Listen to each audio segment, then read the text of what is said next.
Assalamu alaikum kids, how are you all? I hope by the grace of God you all will be fine. Children, this is your journal knowledge copy and today I am going to teach you about secondary colors. Do you know children what are secondary colors?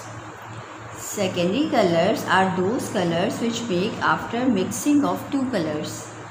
Now let's start our work.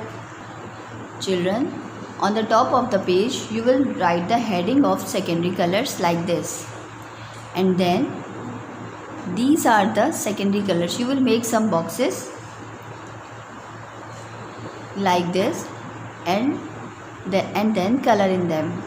Children, after the mixing of red and yellow color, it will make orange color, means orange is the secondary color. And after the mixing of yellow and blue, it will make green color.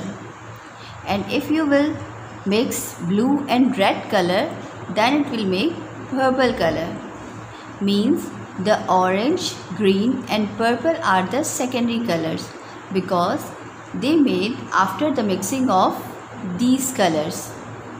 I hope children you will understand about the secondary colors. Thank you, take care and Allah Hafiz.